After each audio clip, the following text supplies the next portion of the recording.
मित्रों 8 आसान तरीके ऑफलाइन मार्केटिंग के। मार्केटिंग एक बहुत इंपॉर्टेंट इन्वेस्टमेंट है हर स्टार्टअप के लिए और one of the key aspect हमेशा रहेगा ये। और सबसे बड़ी प्रॉब्लम स्टार्टअप्स की यही होती है कि वो डिस्कवरेबल नहीं हो पाते, वो उनकी हमेशा से ही प्रॉब्लम रहती है। और इस दौर में जहाँ इंटरनेट और सोशल मीडिया का दौर चल रहा है, Web3 आ चुका है अंदर, तो यकीन मानिए दोस्तों बहुत से लोग ब्रांड डिस्कवरी के लिए ऑनलाइन चैनल्स का सबसे ज्यादा इस्तेमाल करते हैं। लेकिन अगर ऑनलाइन मार्केटिंग उतनी ही इम्पोर्टेंट है तो ऑफलाइन मार्केटिंग आज भी वैल्यूएबल है और दोनों के कॉम्बिनेशन से आप अपना ऐसा ब्रांड बना सकते हैं जो आज के टफ कॉम्पिटिटर्स को भी मात दे सकता है। हमेशा से ये कहा जाता था कि ऑफलाइन मार्केटिंग जो है वो बून है स्टार्टअप्स के लिए, क्योंकि ये कॉस्ट इफेक्टिव भी होता है और इम्पैक्टफुल भी होता है अगर सही से किया जाए तो। और ज्यादातर ब्रांड्स, बड़े ब्रांड्स ऑनलाइन और ऑफलाइन का हाइब्रिड मार्केटिंग आजकल करने लगे हैं। उसके भी एग्जांपल्स मैं दूंगा इस वीडियो में आगे। और ऐसी ही इंटीग्रेटेड मार्केटिंग स्ट्रेटेजीज की वजह से ब्रांड्स को दोनों तरफे की ऑडियंस मिल जाती है और एक ह्यूज कनेक्शन नेटवर्क बन जाता है। और एक रिपोर्ट के अनुसार अगर कोई कस्टमर जो है ऑफलाइन चैनल के जरिए ट्रिगर किया जाता है तो वो हमेशा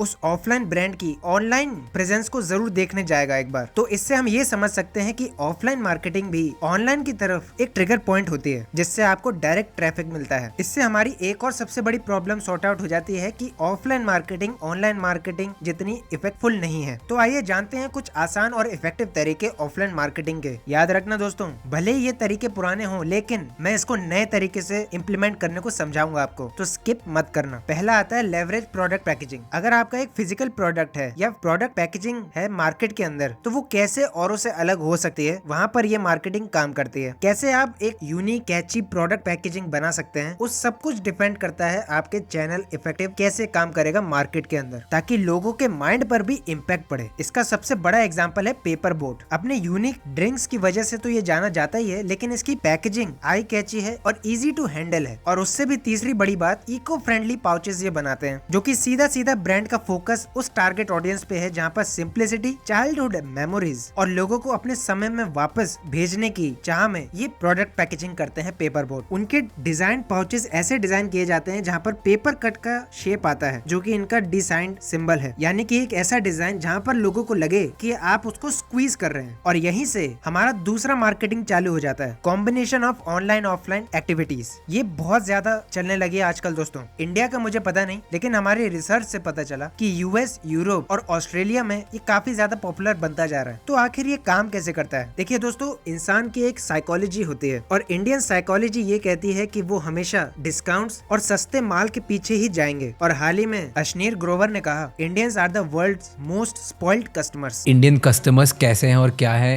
क्यों ये ग्रो कर सकता है? ये देखो, इंडियन कस्टमर तो ना सबसे स्पॉइल्ड कस्टमर है वर्ल्ड का।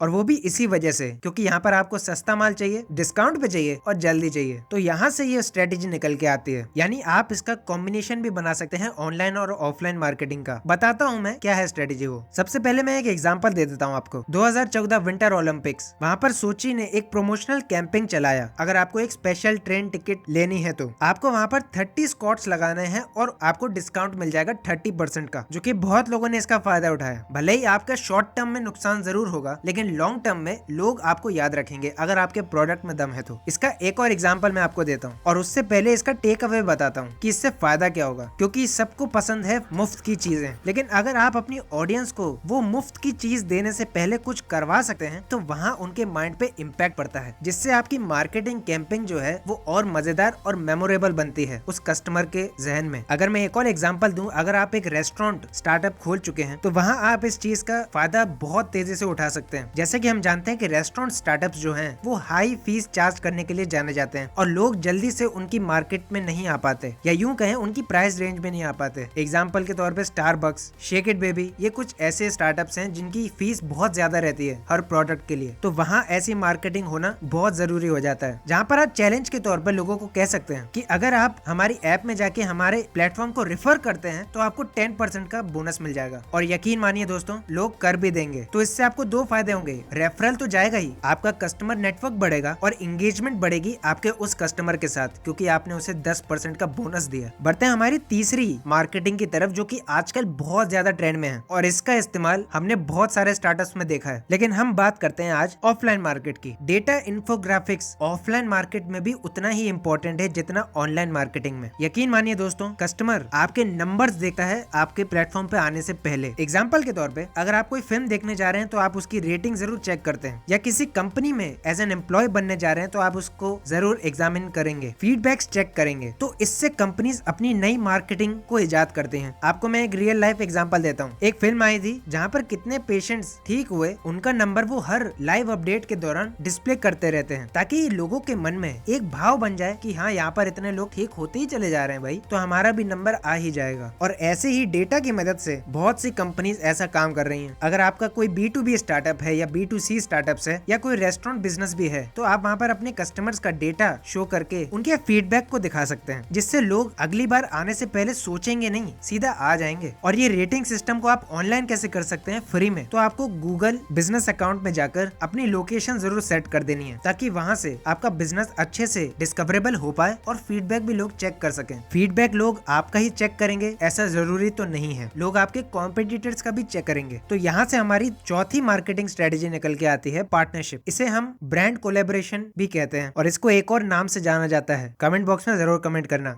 एग्जाम्पल के तौर पे कुरकुरे और पेटीएम ब्रांड कोलैबोरेशन की, जहाँ पर पेटीएम के 5 गुना बैंक अकाउंट्स लिंक किए गए UPI द्वारा। तो एज एन ऑफलाइन बिजनेस आप कैसे कर सकते हैं? हम यहाँ पर रेस्टोरेंट का एग्जाम्पल लेके इसलिए चल रहे हैं क्योंकि इंडिया की जनता ये जानती है कि लोग फूडी होना बंद नहीं करेंगे इंडिया के अंदर, और ज्यादा से ज्यादा रेस्टोरेंट स्टार्टअप्स की झड़ी देखने को आपको हर शहर में मिल जाएगी। वैसे इसको आप किसी भी सेक्टर में इस्तेमाल कर सकते हैं। तो आपका एक रेस्टोरेंट है, आपने एक पास दिया आपके कॉम्पिटिटर को कि जब भी कोई आपके यहाँ से शॉप करके जाएगा या कुछ खा के जाएगा तो आप उसको ये पास जरूर दे दें, जिसपे 15% का डिस्काउंट कूपन होगा। ऐसे ही आपका कॉम्पिटिटर जो होगा वो आपको एक पास देगा, जिससे दोनों के कस्टमर्स की रीच जो है वो बढ़ने लगेगी। और ऐसा ही कुछ किया कुरकुरे और पेटीएम ने। और इस चीज के लिए एक और चीज जिम्मेदार होती है, वो है पब्लिक रिलेशंस, जो कि हमारी 5वीं स्ट्रेटजी का हिस्सा है। अगर आप इन्वेस्ट कर सकते हैं, मैं फिर दोहराता हूँ, अगर आप इन्वेस्ट कर सकते हैं PR एजेंसी के ऊपर तो आपको जरूर करना चाहिए, क्योंकि ये एक बहुत ही इंपॉर्टेंट रोल निभाता है आपके हर स्टार्टअप के अंदर, क्योंकि हर काम आप नहीं कर सकते और पब्लिक रिलेशन एजेंसीज जो है वो पोटेंशियल रखती है इस काम को करने का। और ये बहुत ही कम हिस्सा है जहाँ पर स्टार्टअप्स फोकस करते हैं अपना। अगर आप PR रिलेशंस नहीं बना सकते तो जर्नलिस्ट, मीडिया इन्फ्लुएंसर्स को आप अप्रोच कर सकते हैं लिंक्डइन जैसे प्लेटफॉर्म्स के ऊपर, और इन्फ्लुएंशियल मार्केट भी आप कर सकते हैं। और सबसे आसान होता है ब्लॉगर्स को इम्प्लीमेंट करना। अगर आपकी मेन स्ट्रीम में ब्लॉगर साइट्स हैं, यानी आप ब्लॉगर के साथ मीटअप कर सकते हैं और वो अपने ब्लॉग्स में आपका थोड़ा लेखा जोखा लिख देंगे, जिससे आपके पब्लिक रिलेशंस और अच्छे होंगे। एग्जाम्पल के तौर पे हम क्रंच बेस ले लेते हैं, जो हर कंपनी का परफॉर्मेंस दिखाती है, जिससे क्या है एक रिलेशन सब बन जाता है जब भी कोई एम्प्लॉय बनना चाहता है उस कंपनी के अंदर। और हम ये भी जानते हैं कि ये जो PR वाला काम है वो एक ही वजह से आ सकता है, वो है नेटवर्किंग से। आप चाहे ऑफलाइन बिजनेस करते हो या ऑनलाइन बिजनेस करते हो, नेटवर्किंग करना बहुत जरूरी है। चाहे आप किसी इवेंट में पार्टिसिपेट करें या हैकाथॉन्स में पार्टिसिपेट करें, कॉन्फ्रेंसेस में कॉल करें, आपको अपने स्टार्टअप के प्रति हमेशा एक अप्रोच रखनी है, वो है WMO, word of mouth communication, जो कि बेस्ट मार्केटिंग है आज भी। और इसका भी इस्तेमाल लोग ऑनलाइन से ऑफलाइन की तरफ करते हैं, यानी वर्ड टू माउथ में यहाँ पर आपके मीम्स आ जाते हैं। बहुत से लोगों को ये नहीं पता होगा, मीम जो है वो ऑनलाइन से ऑफलाइन की तरफ काम करता है, जहाँ पर वर्ड ऑफ माउथ कम्युनिकेशन को और ज्यादा हवा मिलती है। अगर आप मुझसे सहमत हो तो यार एक लाइक तो बनता है। और सोशल मीडिया इसलिए इसका बेस्ट प्लेटफॉर्म माना जाता है। और हाल ही में हमें बहुत सारे इंसिडेंट्स देखने को मिले। आपने वर्ड टू माउथ प्ले कर दिया, लेकिन अगर आपका ऑफलाइन बिजनेस है तो आपको एक और चीज का ध्यान रखना पड़ेगा, वो है कोल्ड मेल्स। यार आप कुछ भी करो, कैसे भी करो, लेकिन अपने कस्टमर का ईमेल जरूर ले लेना, क्योंकि आपको पता नहीं ये डेटा साइंस में कितनी बड़ी फील्ड है कि आप मेल के जरिए कितने कन्वर्जन्स ले सकते हैं। एडिशनली 70% कस्टमर रीटारगेट किए जाते हैं हर ई-कॉमर्स साइट द्वारा, और जो भी रीटारगेट कस्टमर होता है वो वापस चले जाता है उनकी तरफ, और यही तो वो चाहते हैं। तो चाहे आपका ऑफलाइन बिजनेस भी क्यों ना हो, कोल्ड ईमेल्स, इसका मतलब ये होता है कि आप हर ओकेजन पे उनको भेजते रहिए, या तो मैं कहूंगा हर हफ्ते